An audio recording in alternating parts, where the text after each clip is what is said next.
पवित्र श्रीमद् भागवत गीता, पवित्र चारों वेद, पवित्र कुरान शरीफ, पवित्र बाइबल, पवित्र गुरु ग्रंथ साहिब, पवित्र कबीर साहिब की वाणी में छुपे हुए गूढ़ रहस्य अर्थात तत्व को जानने के लिए कृपया अवश्य सुनिए जगत गुरु तत्वदर्शी संत रामपाल जी महाराज के मंगल प्रवचन।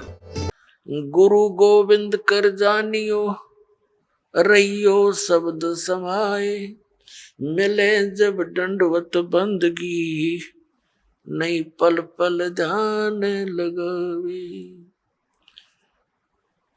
गुरु मानुष कर जानते ते नर कहिए अंध, ओवे दुखी संसार में आग काल के फंदे।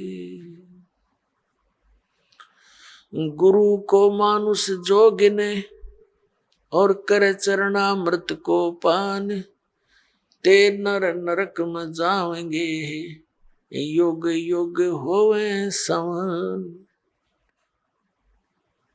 पुण्यात्माओं, परमात्मा ने गुरु जी के ऊपर गुरु की महिमा का, गुरु के महत्व को कितनी गहरे शब्दों में समझाने की चेष्टा की है। अपनात्माओं, परमात्मा कहते हैं कबीर हरि जय रूठ जा, गुरु की शरण में जावे। कहे कबीर गुरु रूठ गए तो हर ना करे सहाय। अब क्या बताते हैं कि सतगुरु के उपदेश का लाया एक विचार, जय सतगुरु मिलते नहीं हम जाते नरक द्वार। पुण्यात्माओं, आपने महावीर जैन जी का इतिहास बहुत बार देखा है, दास ने दिखाया है। वो पुण्यात्मा भक्ति के लिए घर भी त्याग दिया, अपने दादाजी से उपदेश लिया, ऋषभ देव जी से, वो मारीची जी ने, और वही आत्मा आगे चल के महावीर जैन हुआ।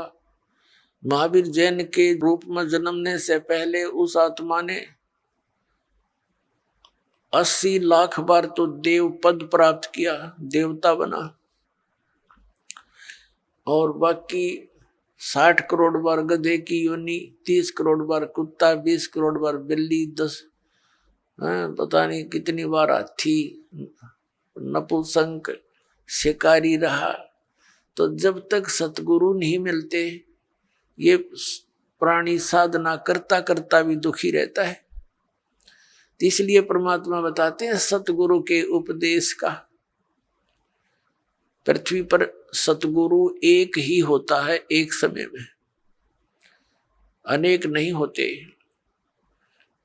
जैसे परमात्मा स्वयं आए थे कबीर जी, वो अकेले ही, पर वो तो परमात्मा भी थे और सतगुरु भी थे, वो तो सर्वे सवा थे।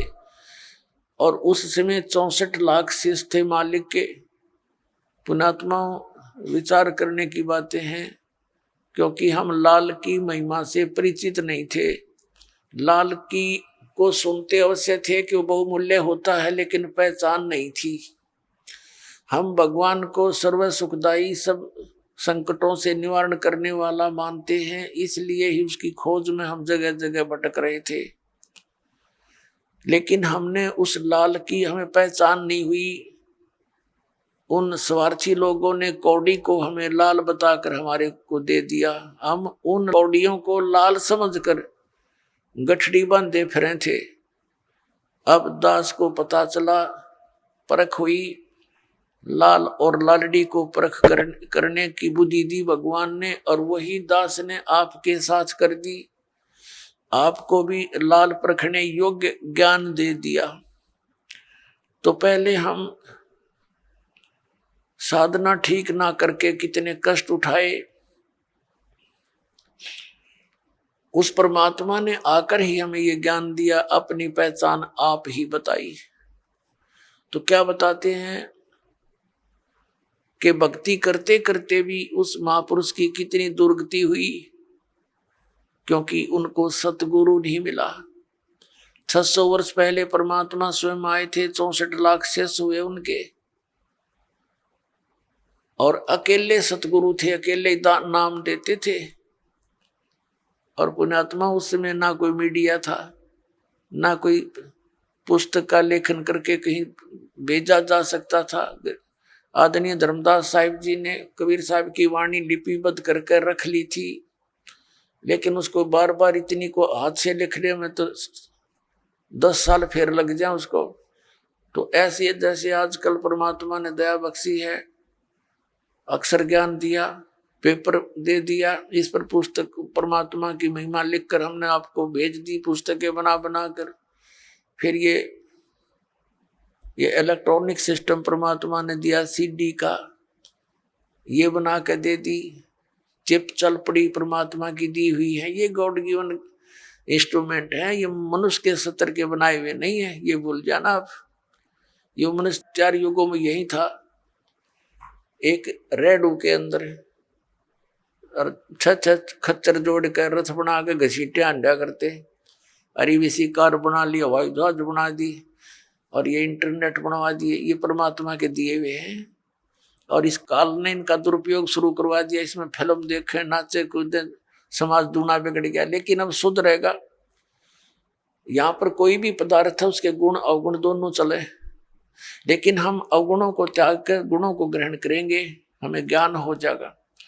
तो कहने का भाव यह कि 64 लाख शेष होना उस समय एक धानक के, जुल्हाए के, ये कोई बड़कों का खेल नहीं है, जिसको हम एक शूद्र कहते थे। एक कवि तक करके कवि कह के सीमित कर दिया था, फाइनल को क्लोज कर दी थी उनकी फाइल को। अब वह फाइल फिर खुली उस भगवान की। वो परमात्मा है, हमारे पिता हैं।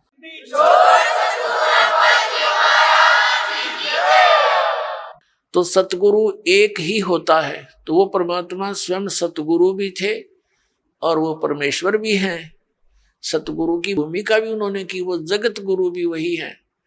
और फिर उनका कृपा पात्र, उन्हीं के ज्ञान से युक्त, उनके आदेश अनुसार फिर सतगुरु वही भेजते हैं। तो उस परमात्मा ने स्वयं कहा कि गरीबदास जी वाले पंथ में, 12वें पंथ में आगे चल के मैं स्वयं आऊंगा और धर्मदास इस सारे अज्ञान को हटाऊंगा। अब परमात्मा ने हो सकता है दास को किस इस योग्य देखा होगा, तो अपने कुत्ते को छोड़ दिया भौंकने के लिए, अपने बच्चों को, धनियों को जगाने के लिए। तो ये परमात्मा का किया हुआ काम है, आम जनसाधारण का ना समझना बच्चों।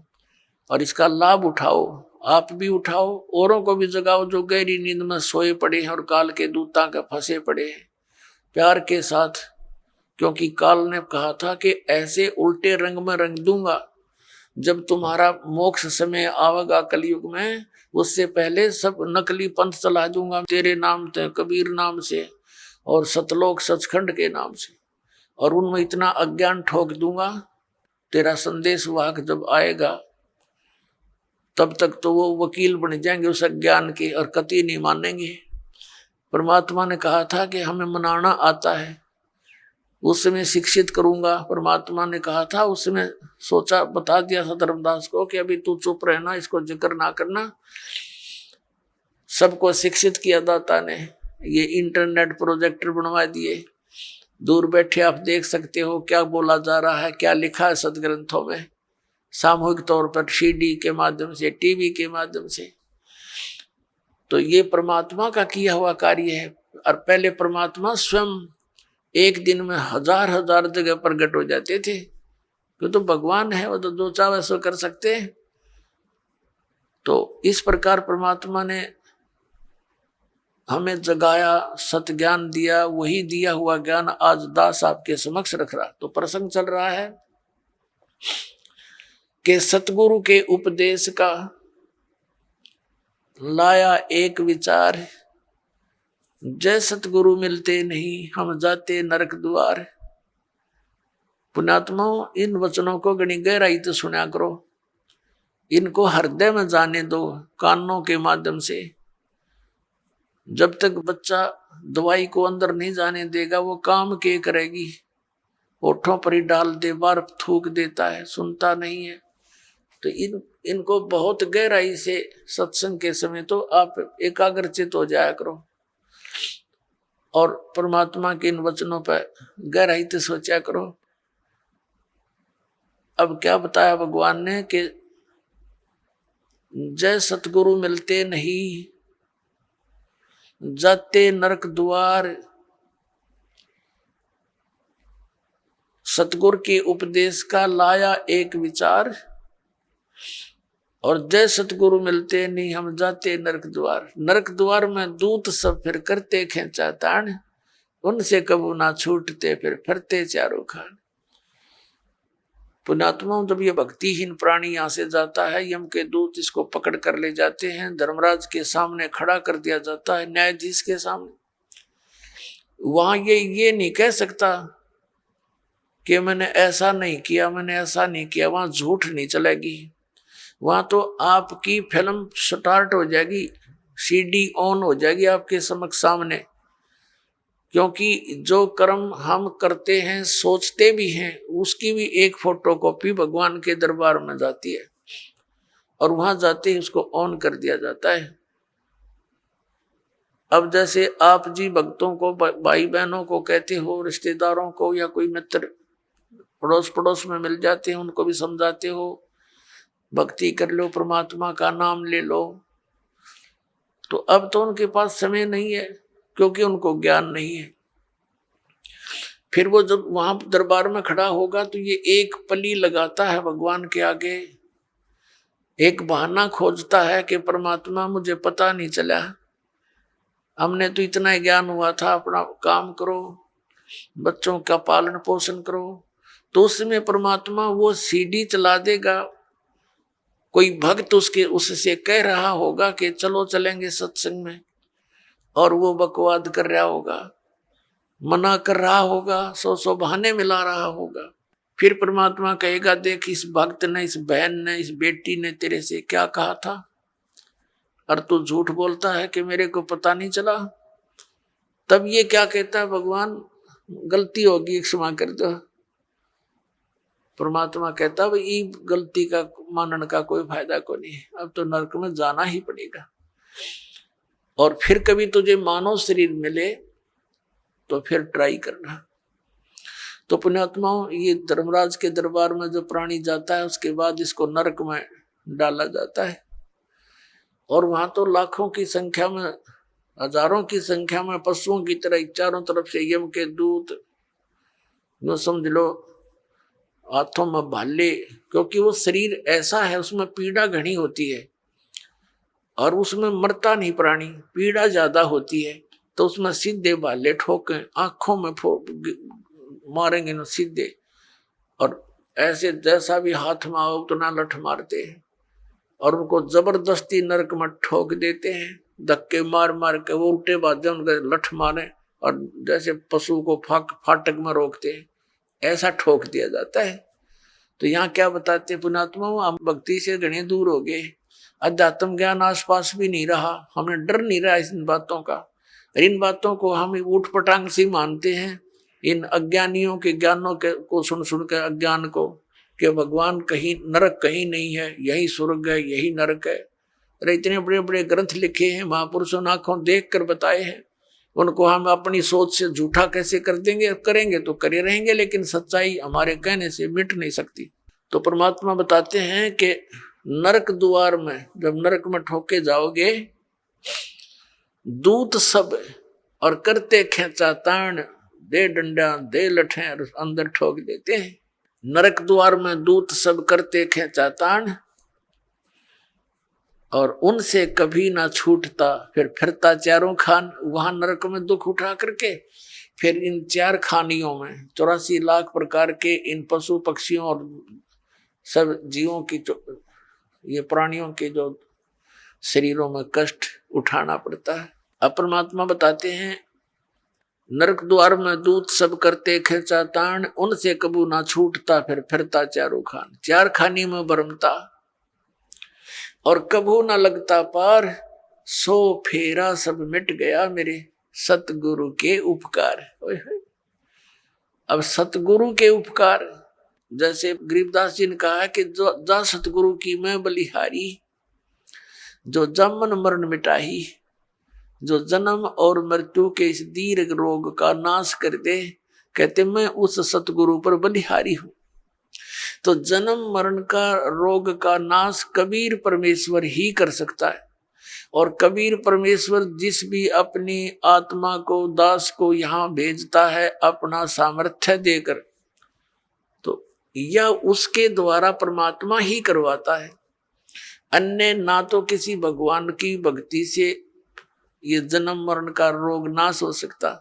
यदि हम श्री राम, श्री कृष्ण अर्थात विष्णु जी, इनकी पूजा करके चाहें कि हमारा जन्म मरण का रोग कटे, ये नाशवान इनकी जन्म मृत्यु स्वयं होती है।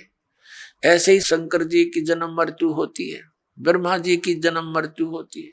इनका पिता है सरपुरुष, जिसको काल रूपी ब्रह्म भी कहते हैं। जो गीता बोल रहा है श्री कृष्ण जी में प्रवेश करके, वो स्वयं स्वीकारता है। गीता जी अध्याय नंबर 4 के श्लोक नंबर 5 और 9 में, अध्याय नंबर 2 के श्लोक नंबर 12 में, गीता जी अध्याय नंबर 10 के श्लोक नंबर 2 में ये कहता, अर्जुन तेरे मेरे बहुत जन्म हो चुके हैं, तू नहीं जानता मैं जानता हूं। तो इससे सिद्ध है कि इस ब्रह्म की पूजा करने वाला भी जन्म मरण के रोग से नहीं बच सकता। और ब्रह्म की साधना ब्रह्म पुजारी गुरु से ही लेनी पड़ती है। उस गुरु की शरण में जाने से भी जन्म मृत्यु का रोग नहीं कट सकता। और जब तक जन्म मृत्यु का रोग नहीं कटेगा, हम शांति नहीं हो सकती।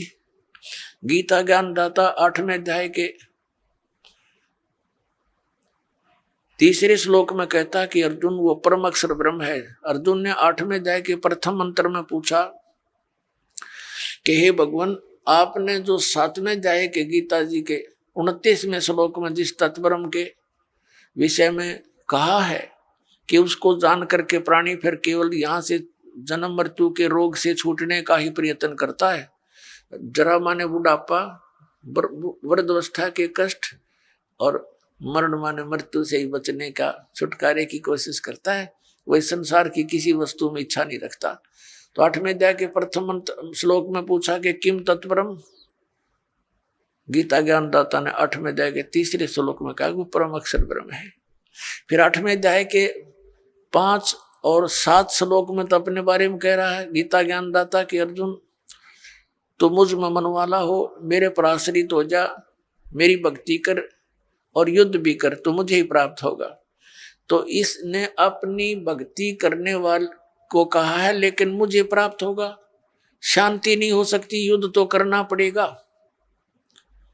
8वें अध्याय के 8, 9, 10 में कहा है कि उस परम अक्षर ब्रह्म की साधना करने वाला प्राणी उसके पास चला जाता है। 15वें अध्याय के 1 से लेकर 4 में कहा कि तत्वदर्शी संत की पहचान बताई है।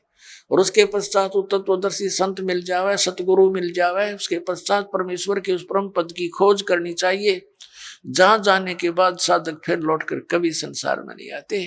18वें अध्याय के 62 और 66वें श्लोक में कहा कि अर्जुन तू सर्वभाव से उस परमेश्वर की शरण में जा, उस परम अक्षर ब्रह्म की शरण में जा, उसकी कृपा से ही तो परम शांति को और सनातन परम धाम को प्राप्त होगा।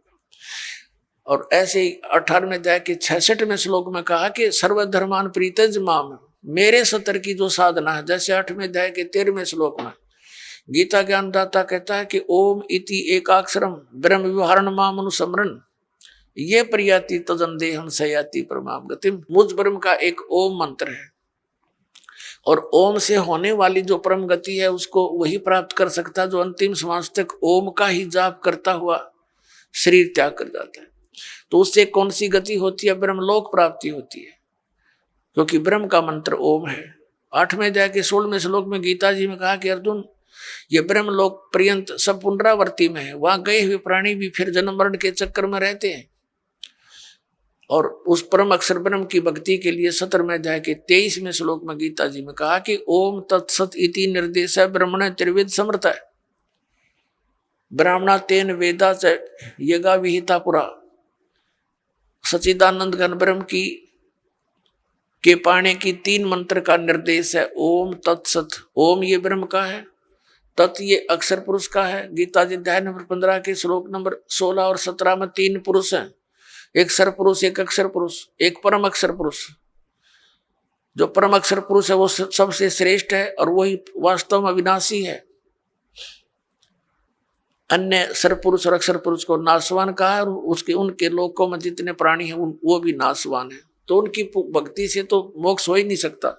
अब श्रीमद् भगवद गीता अध्याय नंबर 17 के श्लोक नंबर 23 में ओम तो ब्रह्म का जाप सर पुरुष का और तत् ये सांकेतिक है, ये अक्षर पुरुष का, और जो सत शब्द है वो भी सांकेतिक है। इसको सार नाम भी कहते हैं, इसको आदि नाम भी कहते हैं। वो है परम अक्षर ब्रह्म का।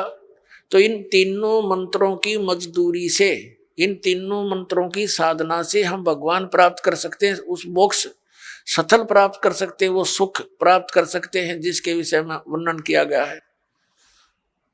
अब जैसे हम हैंडपंप लगाते हैं तो हैंडपंप में हम बोकी मारते हैं, तो ये बोकी और हैंडपंप ये हमारा उपास्य नहीं है, लेकिन इस तरीके के बिना वो उपास्य वस्तु नहीं मिल सकती है, वांछित वस्तु नहीं मिल सकती, जल नहीं मिल सकता। तो ये पूजा नहीं कर रहे हम तो वो साधन अपनाया है जिससे वो जल मिल जाए। तो ये जो मंत्र हैं ओमकार, ये दूसरे 2 सांकेतिक हैं, ये कोई हम पूजा नहीं कर रहे, हम उस अपनी वांछित वस्तु के पाने के लिए साधन अपनाए हैं, ये साधनाएं हैं। तो ये साधना है उस परम अक्षर ब्रह्म के पाने की। जैसे सतनाम का 2 अक्षर का मंत्र है, एक ओम एक तत्। जैसे आदरणीय नानक साहिब जी की जन्म साखी के अंदर समुद्र की साखी में ये प्रमाण है उन 2 अक्षर के मंत्र का। दास अभी बोल के नहीं बताएगा। तो इन दोनों मंत्रों का जाप किया जाता है श्वास उश्वास से। जैसे हमने जल निकालना, जल, तो उसके लिए हैंडपंप लगाएंगे तो पहले बोकी मारेंगे, मिट्टी बाहर फेंकेंगे, बोकी मारेंगे, फिर बाहर निकालेंगे और पाइप नीचे छोड़ देंगे। यूं काम है समझो सतनाम का। 2 अक्षर की बोकी चलेगी श्वास उश्वास से। अब ये सतनाम, ये बोकी ने अपना काम कर दिया, जल तक पहुंचा दिया, लेकिन बाहर जल नहीं प्राप्त हुआ। उसके लिए एक और आइटम लगाना पड़ा है, हैंड पंप, ऊपर मशीन बोलते हैं उसको, और फिर उसकी पूजा करनी है, उसको भी ऐसे हिलाना है, प्रैक्टिस करनी है, जब वो जल निकलता है। तो ऐसे ही केवल सतनाम प्राप्ति से भी मोक्ष नहीं, सार नाम नहीं मिलाता है, वो जल मिले नहीं। सार नाम समझो हैंडपंप का ऊपर का वो मशीन है। तो ये मशीन उसी समय लगी हुई सक्सेस होगी जब वो पाइप पूरी जल तक पहुंच चुकी होगी। बीच में अगर कोई कहे हैंडपंप लगा दे, मशीन फिट कर दे, मिस्त्री कभी नहीं करेगा। तो ये दास आपको ये सब व्यवस्था बता रहा है, ये आपने करनी है, मजदूरी करनी है इसकी। और जब सारनाम का समय आएगा, आपकी पाइप पहुंच जाएगी जल तक के आसपास, तो फिर हैंडपंप यानी सारनाम आपको दिया जाएगा।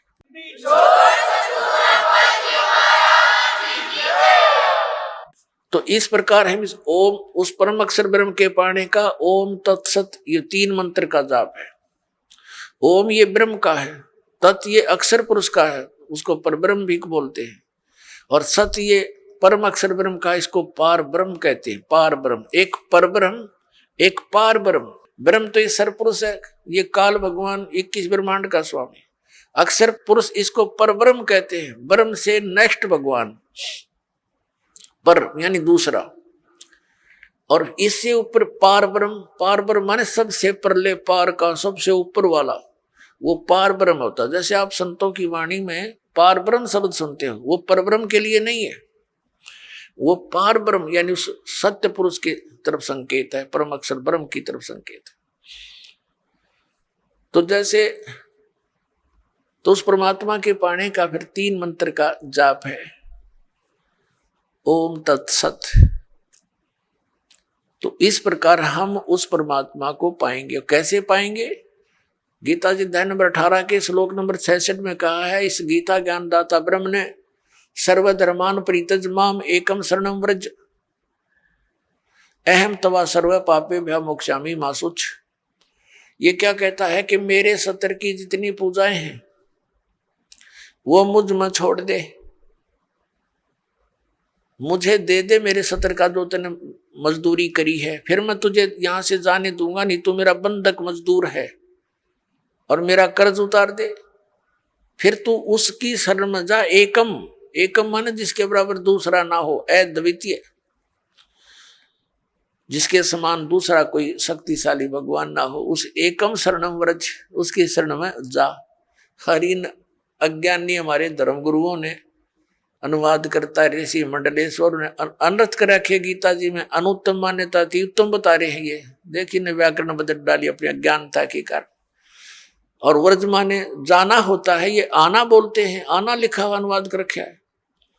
इंग्लिश का वर्ड है गो, और गो माने जाना होता, आना तो हो ही नहीं सकता। ये तो मूर्ख, अगर कोई उस सेंटेंस को ना समझ कर उसका अर्थ आना कर रहा है तो वो बिल्कुल अज्ञानी व्यक्ति है, वो आशय को समझा नहीं, उस प्रकरण के आशय से वो परिचित नहीं है। अब ये जैसे गीता जी अध्याय नंबर 2 के श्लोक नंबर 7 में अर्जुन स्वयं स्वीकार रहा कि मैं आपकी शरण हूं, आप मेरे गुरु हो, मेरी बुद्धि काम नहीं करती, मुझे निर्णायक ज्ञान दो, मैं आपकी शरण हूं।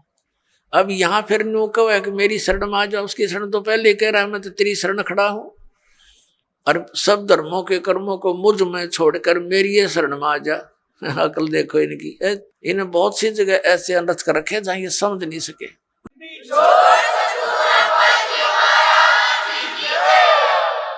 तो ये ओम नाम का जाप इसको दे देंगे काल को, ये हमें यहां से जाने देगा, नो ड्यू सर्टिफिकेट लिख देगा ये।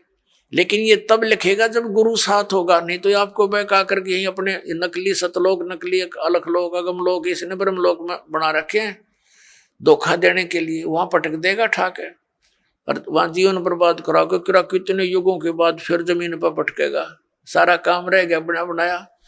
तो सतगुरु की आवश्यकता आपके साथ रहेगी अंतिम सांस तक।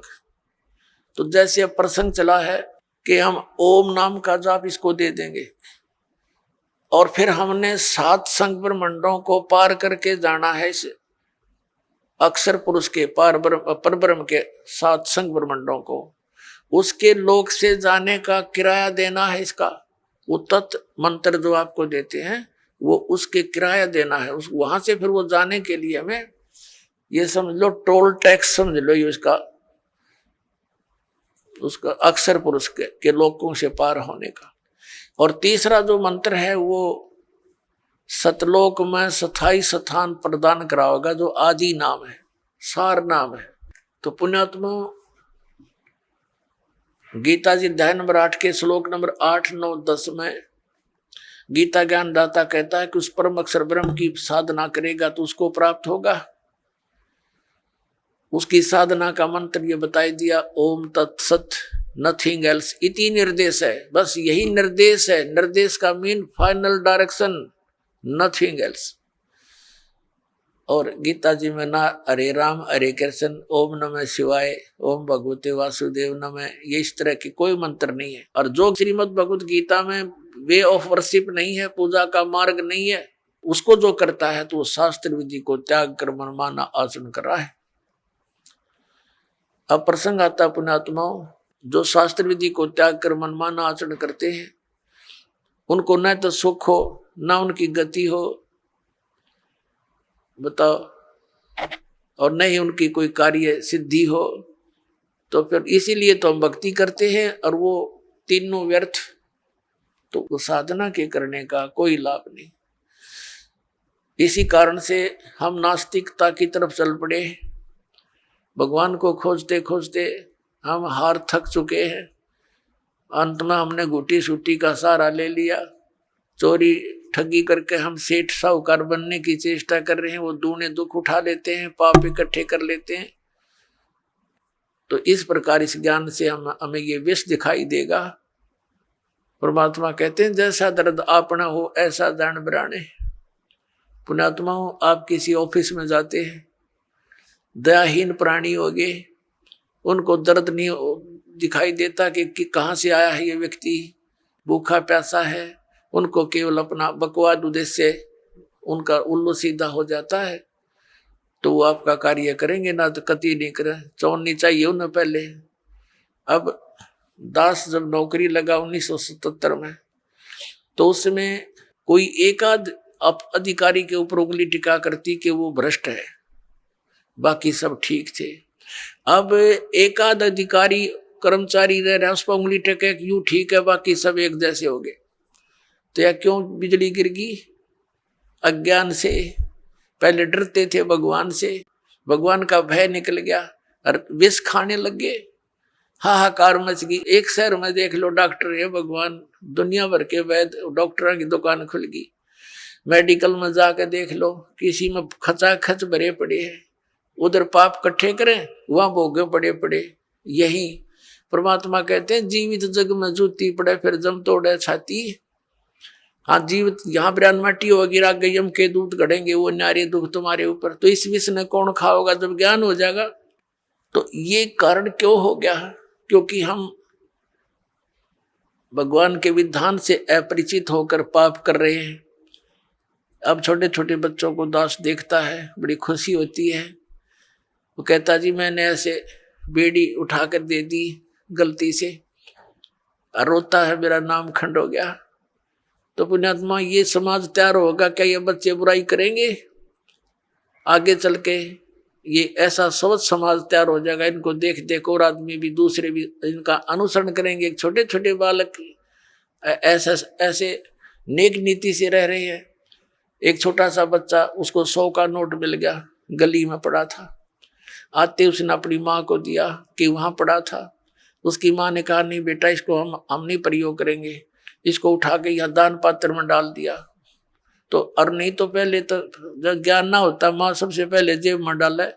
पहले तो बच्चा है ना घर लेकर आवा, कह पता नहीं कहाँ उड़ा, उसकी टॉफी खावे, रोरन खवावे फिर। तो इस प्रकार परमात्मा के इस ज्ञान से ऐसे रंगे जाओगे आप, सपने में भी नहीं गलती कर सकते। और माया की आवश्यकता होगी तो भगवान दूर नहीं, ये सत्कर मान लेना। भगवान को किस लिए खोजते थे? हमें किस चीज की डिमांड हो, आगे धर देगा ठाक, आप कह सत्कर मान लेना। भगवान इसी को कहते हैं। ये कोई बालकों का खेल नहीं है। नहीं फिर क्यों ड्रामा करते हैं भक्ति की?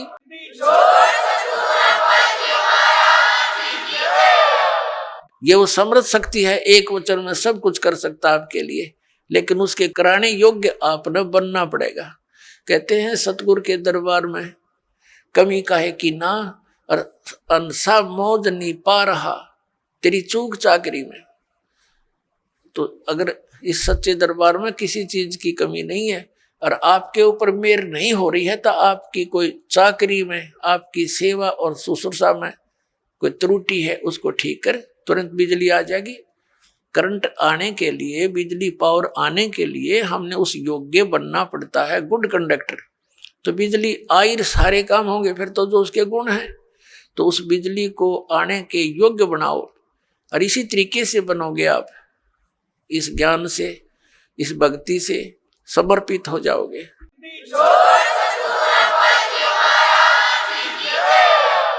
अब प्रसंग चल रहा है सतगुरु के उपदेश का, लाया एक विचार, जय सतगुरु मिलते नहीं, जाते नरक द्वार। अब नरक द्वार में दूध सब करते खेचा तान, उनसे कबू ना छूटता, फिर फिरता चारों खाने के दुर्गति होती। चार खानी में भ्रमता, कदे ना लगता पार। और ये सब फेरा मिट गया मेरे सतगुरु के उपकार, यानी उस परम संत, उस संत की कृपा से, इस मंत्र की प्राप्ति से मेरा यू सारा जो दुख था ये बाईपास निकल गया। 100 फेरा सब मिट गया मेरे सतगुरु के उपकार। फिर क्या बताते हैं, 7 समुद्र की मसीह करूं और लेखनी करूं बन राय, धरती का कागज करूं गुरु गुण लिखो न जाए। होय होय, अब बता के गुण लिखेंगे इस परम पिता परमात्मा का? इतने कष्टों से हमें निकाल दिया। एक कुत्ते का जीवन लिखने लगो, एक मक्के के दुख है उसके ऊपर।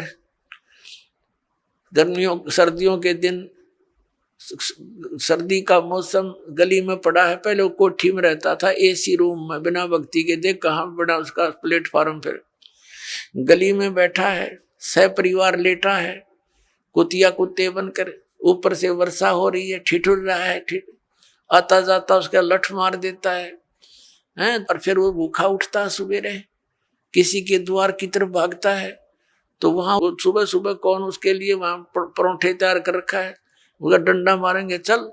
वो फिर दूसरे घर में घुसता है, तीसरे मनमान रसोई में पहुंच जा, क्यों भूख लग रही है, तो उसका लागे कड़मा लठ, फिर ट्या ट्या करता हुआ फिर कहाँ पहुंचेगा, कुरडिया पर गंध खाने के लिए जाएगा वो। पुणात्माओं, ये तो एक दिन की का प्रोसेस है कुत्ते का। इसको सारे गधे कुत्ते सब 84 लाख योनियों को देखते हुए इसको लिखण लगे तो परमात्मा कहते हैं परमात्मा के गुणों का, या पूरी पृथ्वी जितना कागज हो, 7 समुद्रों की इंक हो, ये सब खत्म हो जाए पर परमेश्वर के इस गुण का अंत नहीं।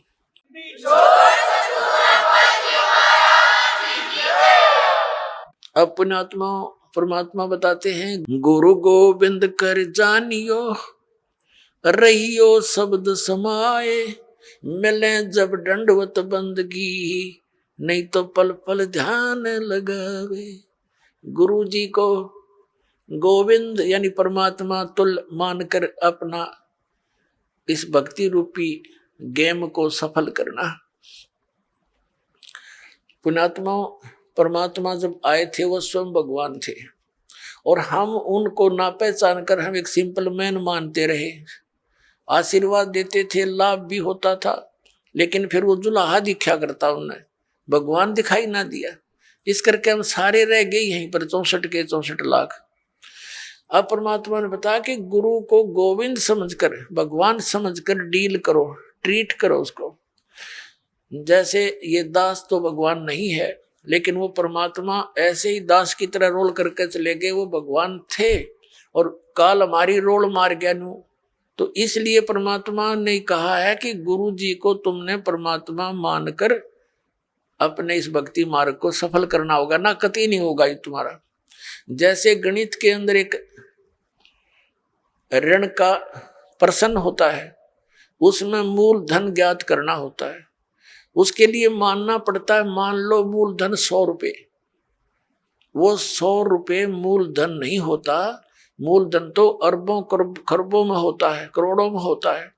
वो मूल धन अरबों करोड़ों वाला प्राप्त करने के लिए हमने 100 रुपये मूल धन मानना पड़ेगा। ये मजबूरी समझ लो, ये जरूरी समझो, इसके बिना वो मिल नहीं सकता। हमने जिस मूल धन की हम खोज कर रहे हैं और वो नहीं मिला तो हम फेल हो गए, नंबर 0 हमारे।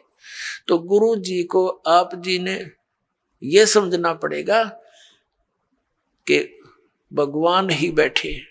जैसे हम परमात्मा के पास जाएंगे तो हम कैसे डील करेंगे उनको, जैसा इस दास को करोगे ये आपका स्वभाव बनेगा, यही भाव बना रहेगा। तो इस भाव और स्वभाव को हमने यही चेंज करके जाना पड़ेगा उसके दरबार में। और वहां जाकर फिर मन में 2 सटपट रहेगी तो फिर पटक देंगे उल्टे ठाके। वहां तो छालनी में गछाने जाओगे पुण्यात्मा, उड़ा कोई किसी की गवाही की जरूरत को नहीं। तो इसलिए हमने परमात्मा बताते हैं, गुरु गोविंद कर जानियो रहियो शब्द समाए, यानी जो मंत्र दे दिया उसका जाप करते रहना। और मिले गुरु जी जब दंडवत बंदगी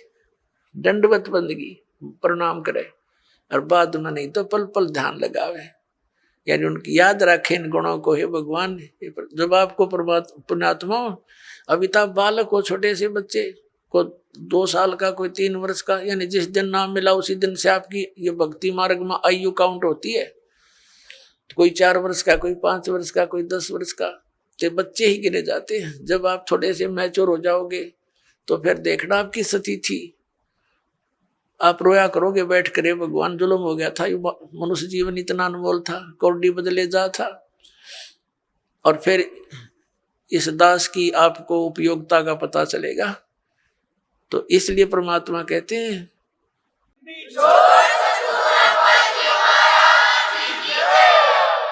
फिर उसकी भूल पड़ ही नहीं सकती। इतना उपयोगी वस्तु एक पल भी नहीं हम दूर हो सकते जिसमें इतना लगाव बन जाएगा, ऐसा खिंचाव बनेगा। और ये लगाव, ये खिंचाव ही आपको सतलोक लेके जाएगा। जैसे हम इस काल भगवान के ऊपर आसक्त हुए, और इतने आसक्त हो गए कि डटे नहीं डटे वहां पर, इतना सुख छोड़कर हम इस गंध में आ गए, केवल इसकी चाह, इसके ऊपर आसक्त हो गए।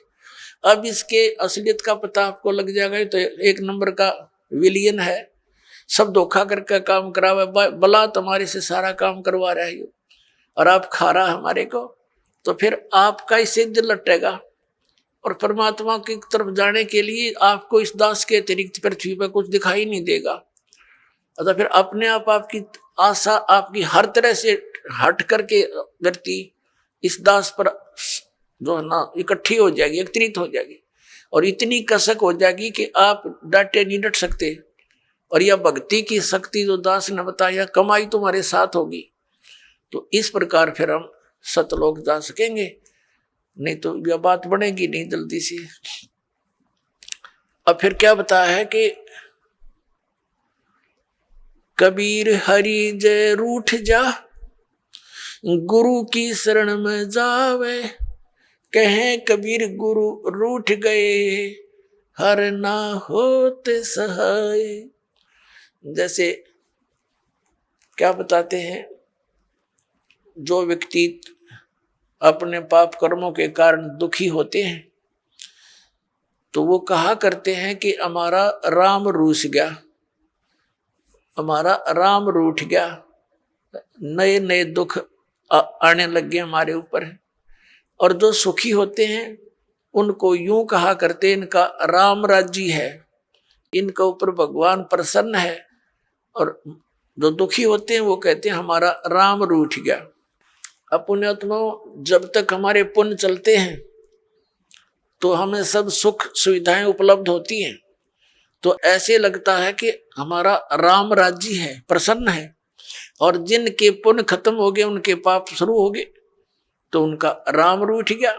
अब जैसे गुरु गोविंद दोनों खड़े, किसके लागू पाए, बलिहारी गुरु अपना, जिन गोविंद दियो मिलाए।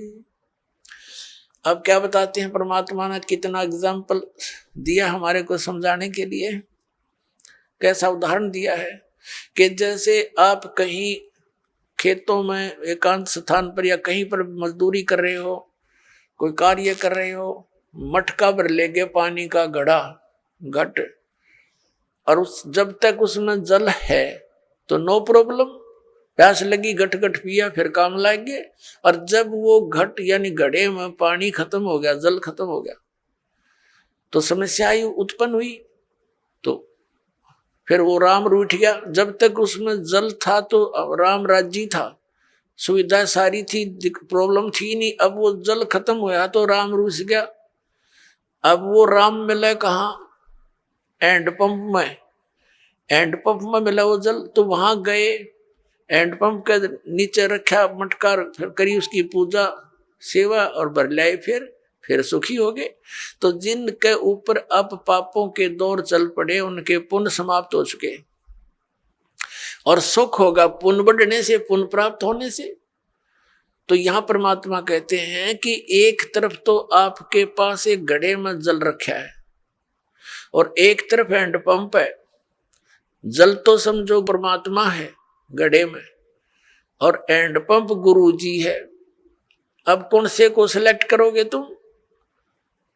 हैंडपंप को, हैंडपंप में तो कितना पानी निकाले, और मटका में जो जल है वो तो थोड़ी सी दिन, एक दिन भी पूरा ना निकाला मन पूरे परिवार का। तो यहां परमात्मा कहते हैं गुरु गोविंद दोनों खड़े, और किसके लागू पाए, बलिहारी गुरु अपना, जिन गोविंद दिया मिलाए। हैंडपंप बिना जल नहीं मिला। कबीर हरि जय रूठ जा, गुरु की शरण में जावे, कहें कबीर गुरु रूठ गए तो हरि ना होत सहाय।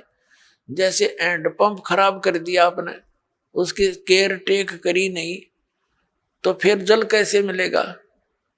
आइए अब हम उन श्रद्धालुओं के अनुभव जानते हैं जो जगत गुरु तत्वदर्शी संत रामपाल जी महाराज जी से दीक्षा प्राप्त कर चुके हैं तथा उनके द्वारा बताए गए भक्ति मार्ग पर चल रहे हैं। नमस्कार सर। नमस्कार जी। सर क्या नाम है आपका? मेरा नाम सुरेंद्र सिंह है जी। सुरेंद्र जी आप कहाँ से हैं?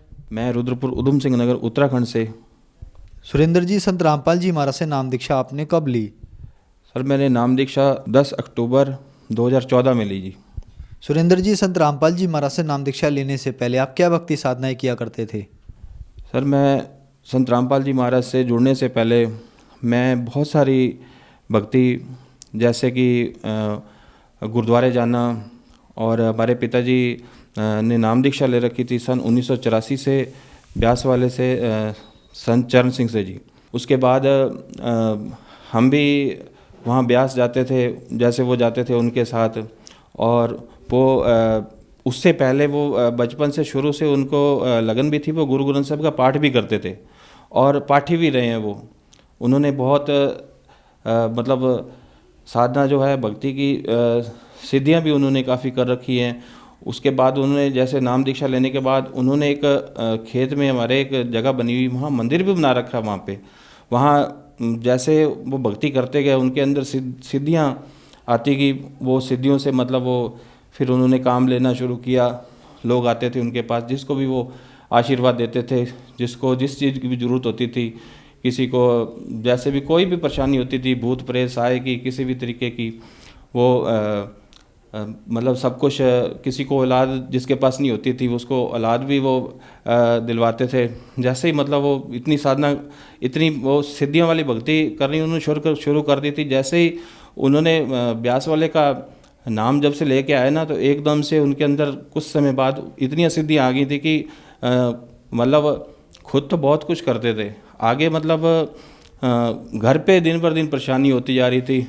हमारी मम्मी आए दिन बीमार रहती थी, हम लोग परेशान रहते थे, दुखी रहते थे बहुत ही ज़्यादा।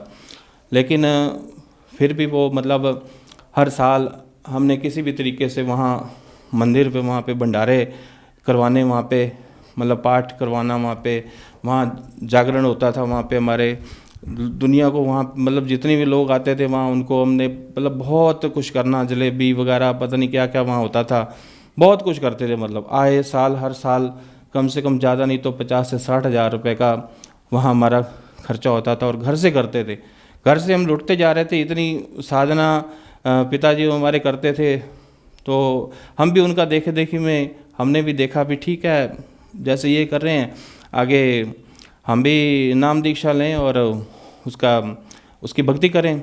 तो हम भी राधा स्वामी की भक्ति 2014 में ही 29 मई को मैं ब्यास गया।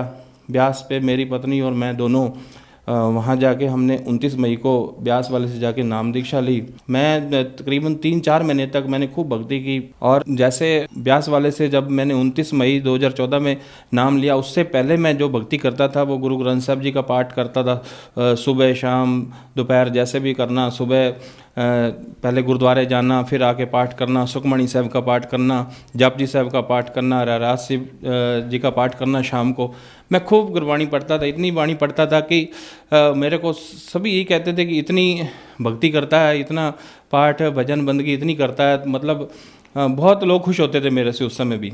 सर फिर संत रामपाल जी महाराज के बारे में आपको कैसे पता लगा? सर एक दिन मैं अपनी शॉप पे, किराने की शॉप है मेरी, वहाँ शॉप पे मैं बैठा हुआ था। तो वहाँ मैंने एंड्रॉयड मोबाइल फ़ोन में यूट्यूब चैनल लगा रखा था। तो मैं जैसे ही ब्यास वाले का नाम लेके आया तो उसमें वो 5 नाम का जिक्र किया हुआ था। उस नाम में मैंने जैसे पढ़ा तो उसमें एक लास्ट अक्षर था सतनाम। तो यहाँ संत रामपाल जी ने उसमें सतनाम इज रॉन्ग कर रखा था। तो मैं वहीं पे अटक गया और मैंने कहा ये तो कुछ गलत है यहाँ पे। तो मैं रुक गया वहीं पे।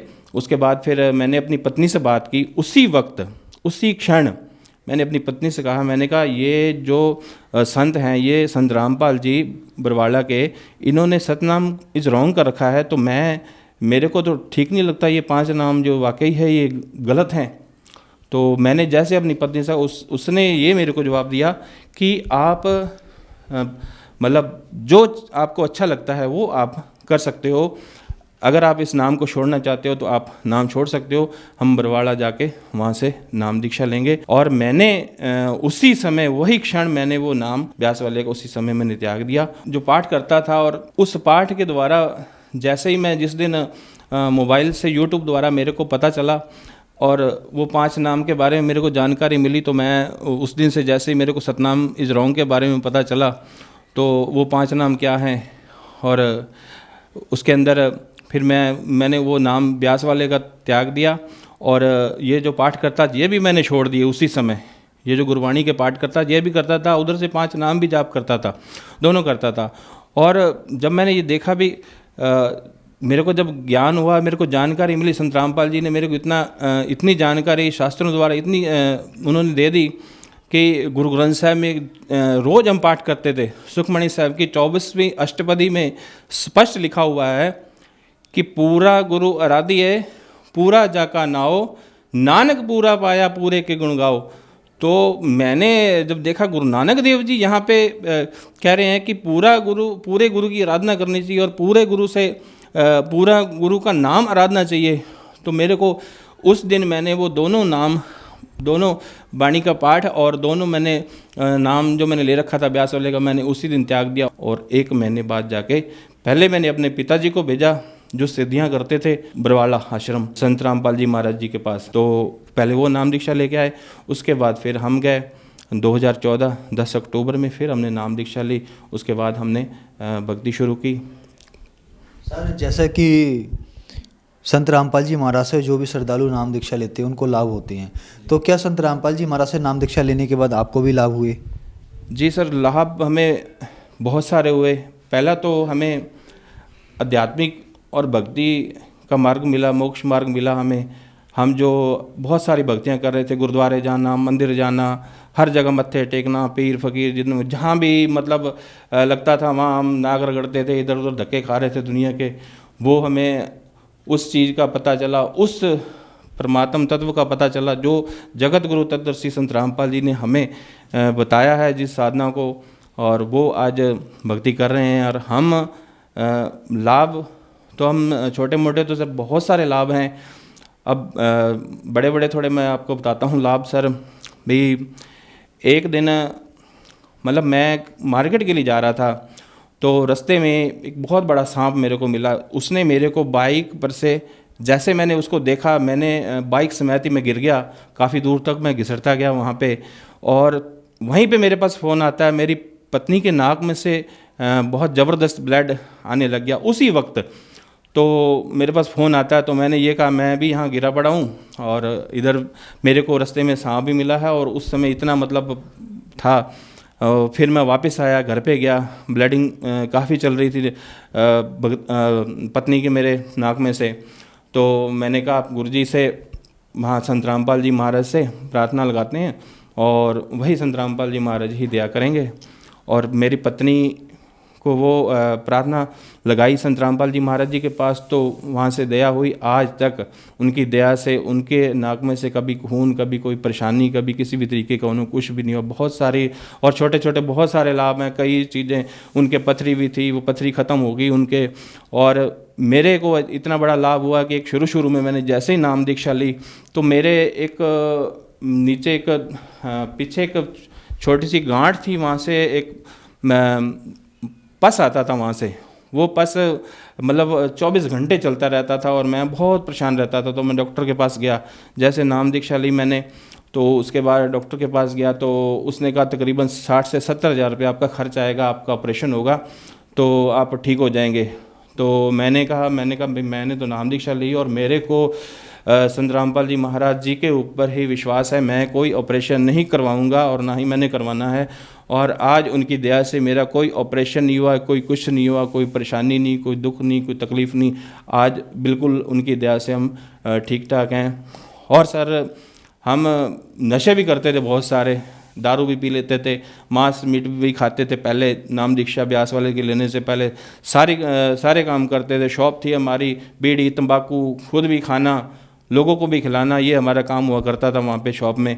और हमने बोरा भर के, जैसे ही संत रामपाल जी महाराज से नाम दीक्षा ली हमने, तो हमने बोरी भरी एक सारे जितने तंबाकू को जितना भी था हमने सारा जाके नदी में जल प्रवाहित कर दिया उसको। उस दिन से लेके आज तक हमने कभी भी इन चीज़ों को ना हाथ लगाया है और ना ही हम हाथ लगाते हैं, चाहे हमें कोई करोड़ों रुपया भी दे दे हमें।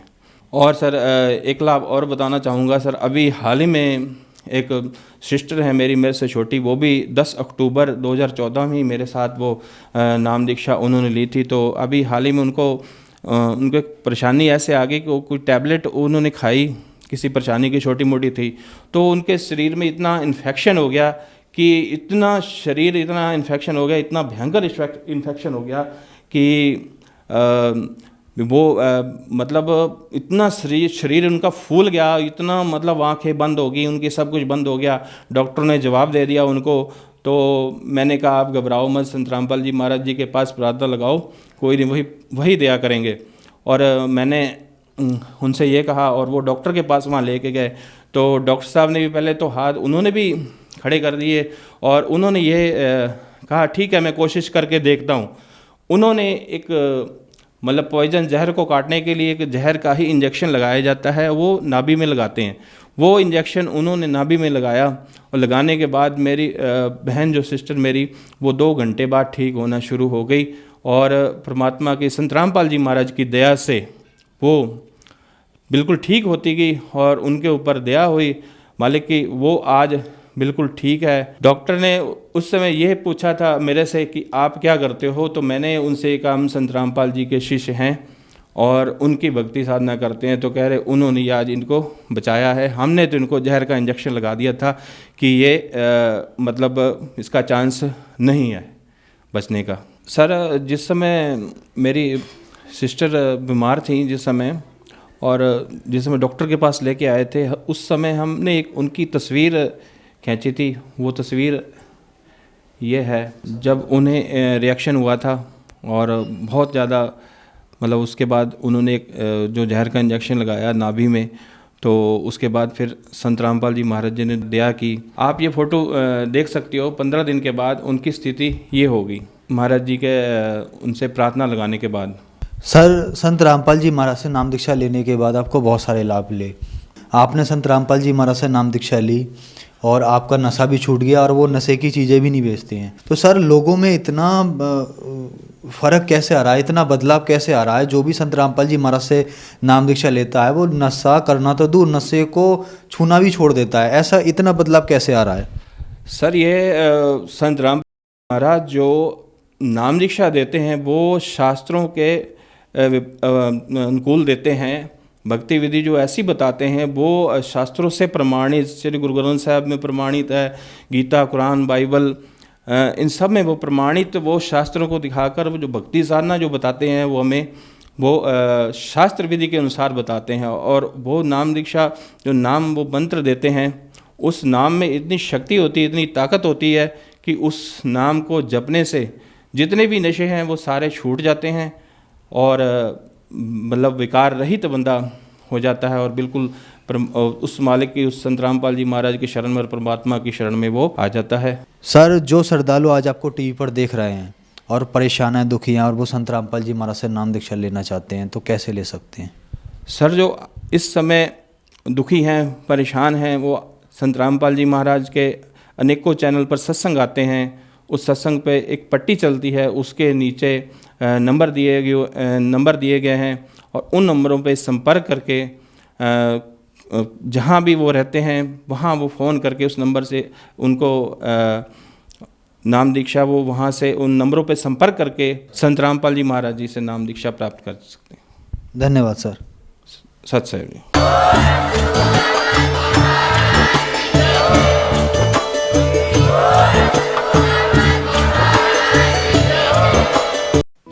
आप सुन रहे थे जगत गुरु तत्वदर्शी संत रामपाल जी महाराज के मंगल प्रवचन। अधिक जानकारी के लिए संपर्क करें